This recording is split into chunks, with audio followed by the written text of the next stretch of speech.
So here it is standing, and I have just found it here, so I will start to drain the oil and see if I can find any water inside of it. But everything was looking good, and here is the oil filter.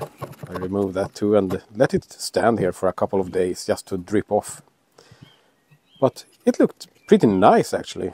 So yep, and it's time for a new starter. I found this used and it was a lot of patina on it, so I liked it a lot because now it looks like it has been there from the beginning, so that's great.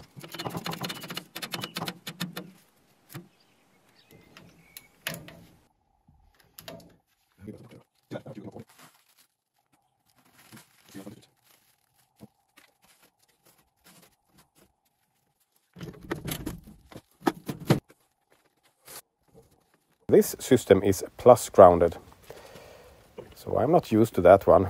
And yeah, now it's time to take care of the fuel system. So this is the filter, and we had some old fuel there that smelled really bad.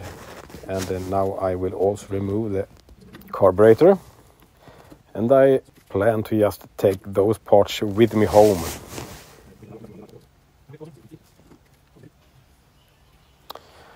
So here is the carburetor, and I will just open it up and inspect everything.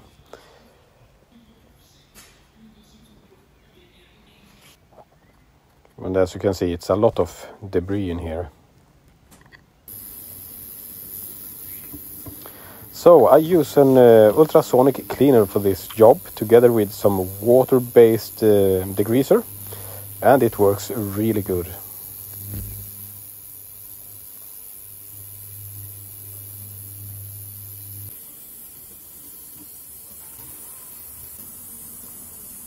And here is the filter.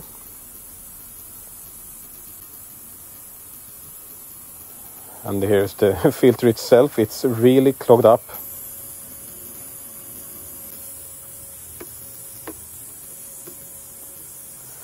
So now it just has to be standing here for around 2 hours.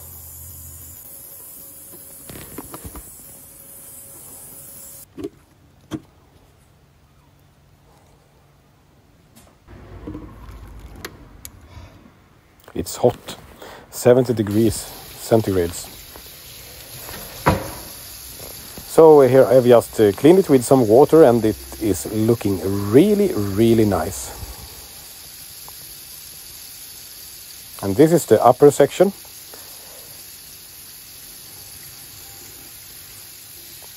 And here is the lower section, and look at all the dirt that was coming out there. So I use a plastic brush for this, so I don't scratch everything up. And everything is starting to loosen up, as you could see there. And there is the filter itself. This is before and this is after.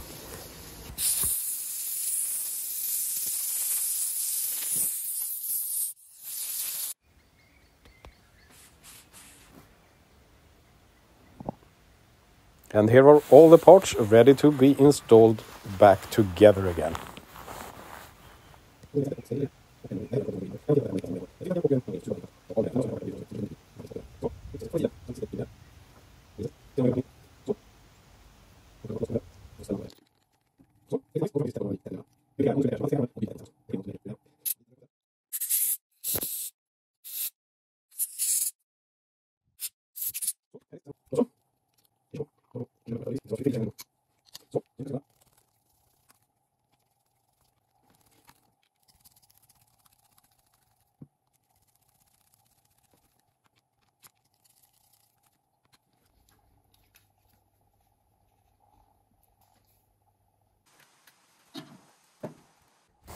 And now it's time to take care of the fuel tank.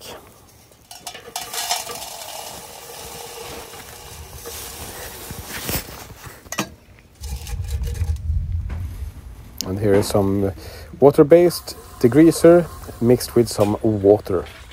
And now I just will slush this around.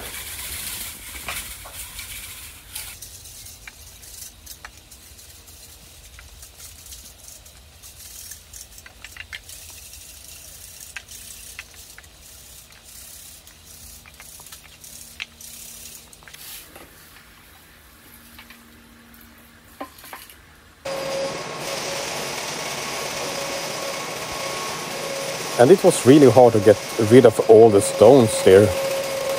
But in the end, it was worth it.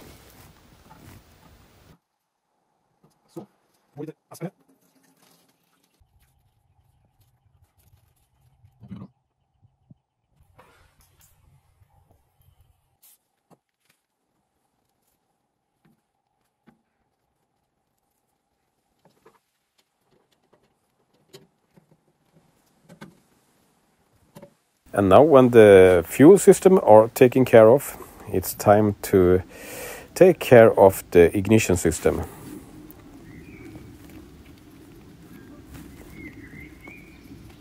So I will bring this distributor with me home, and I will also bring with me the radiator here.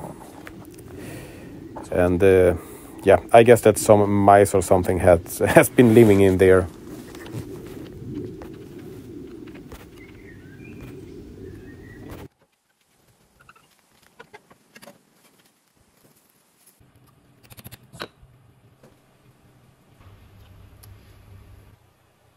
And this coupler or joiner here was so badly worn. And I decided to weld those teeth up again, because you cannot buy this coupler just. You have to buy a complete distributor.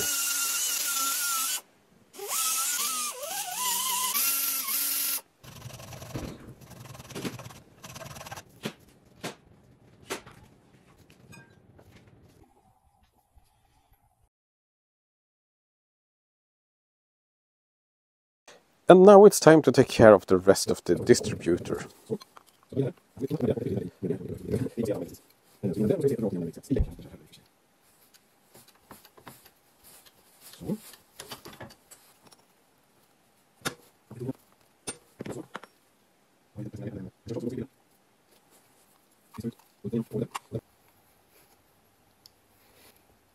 And here are the new breakers or pointers.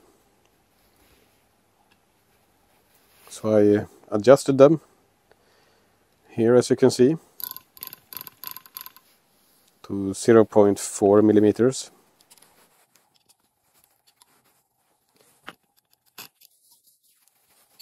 So new pointers and a new capacitor.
And there is the oil filter that I am installing again.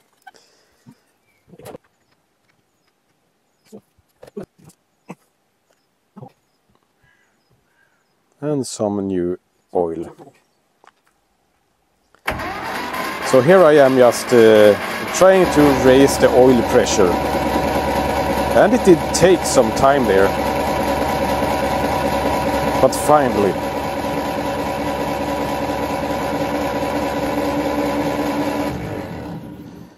I think it's a really good idea to do this before that I try to start it, and also before I install the sparking plugs to it. Because I guess that the crank was really dry after all of those years been standing there. So it's good to have some oil on all the places there before I start it up. So here is the first start attempt, and it was not so successful. So it did backfire on me there.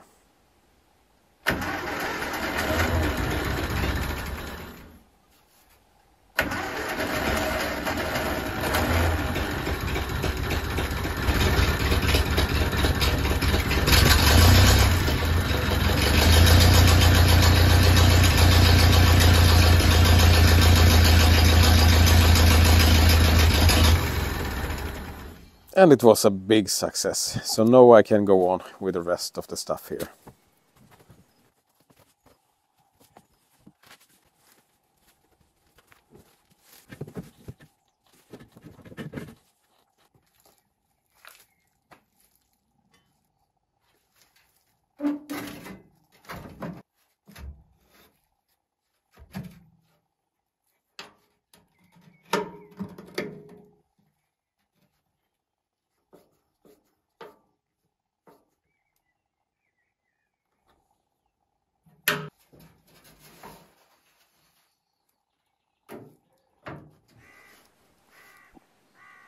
And here's the power takeoff shaft that was missing, so I bought this used. I was really happy to find this one, because without any hydraulics the tractor is pretty much just useless.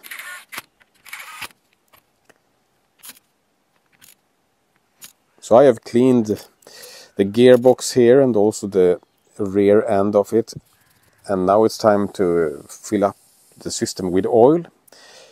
And after this I will try the hydraulic pump before I close everything up here.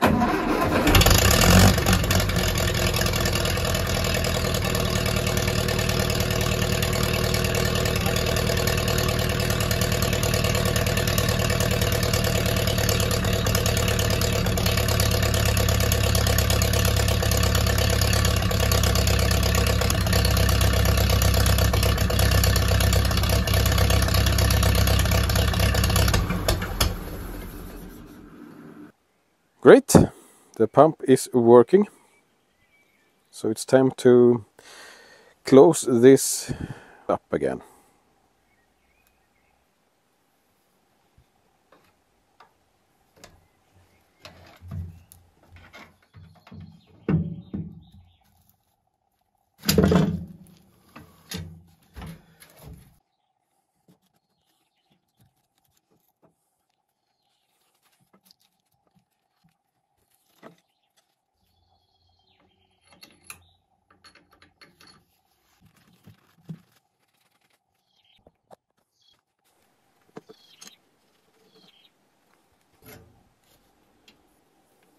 And it's time to attach the control arm to the control valve on the hydraulic pump. And it's a little tricky. And this is my first time, but I was successful here in the end.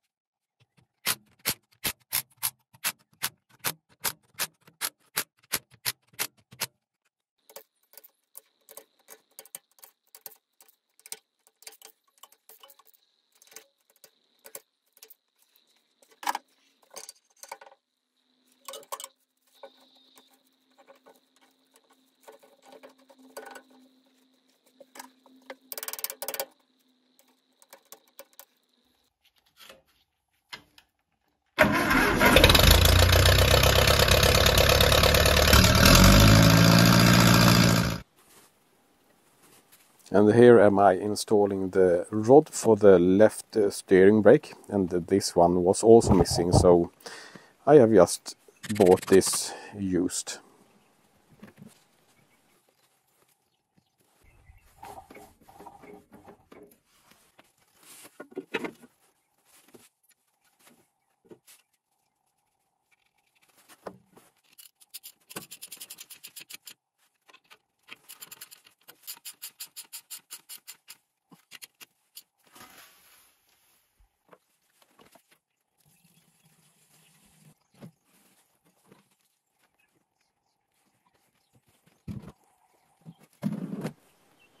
And there is some smaller leaks, but I can take care of that later.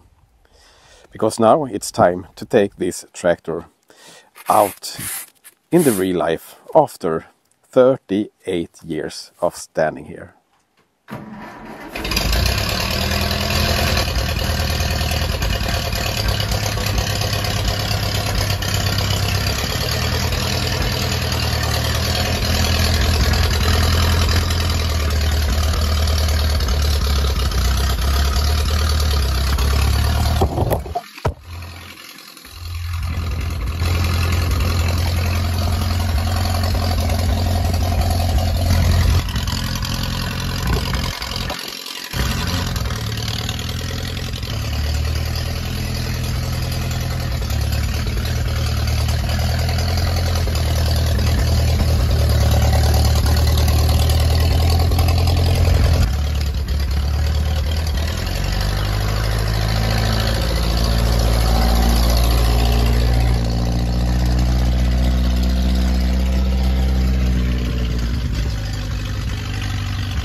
So here it is, and I have now done some more work on it.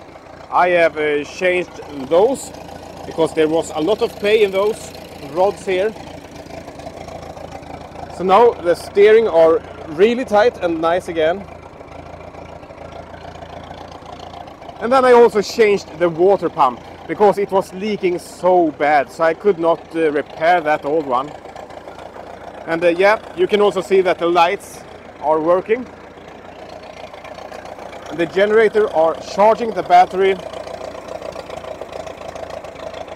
And it is pretty much in perfect working order. So I of course put in new hoses in those tires here in the front, and one new hose for the rear tires. And I had that tire changed. I bought that used, so, or actually I had it for free. And then I also put on this thing here so I can stuff my firewood inside there, and also have some sand or something if I am going to do any work here in my garden. So yeah, the tail light is also working, of course, and this extra light here, it's pretty nice. And the hydraulics are working just as expected.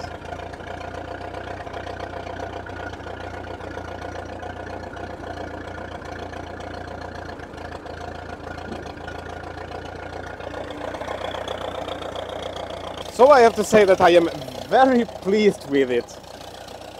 So I put around, well, let me turn this thing off first. So here's the light switch, and there is the kill switch. Normally there will be a key, of course, but that key was not found anymore, so I put just an ordinary breaker, a cheap one, but it does the work for me here. So, how many hours have I spent together with this tractor lately? Not so many hours as you might think. So, from the first time when I started to work on it, it was around 2 weeks. And I have only done work on the weekends. After that, I have been coming home from work and eating dinner. And then I put 1 weekend. So, 2 complete whole days and around 7 to 8 evenings. So I have not calculated how many hours it has been there, but it doesn't matter. This is a kind of a hobby, it's fun and I like it. I have of course spent some money on the parts, but not so much at all. I will talk you through that in another video maybe. Waiting for the wind to calm down. Thank you so much guys for watching this video, this tractor, and I really hope I see you next time.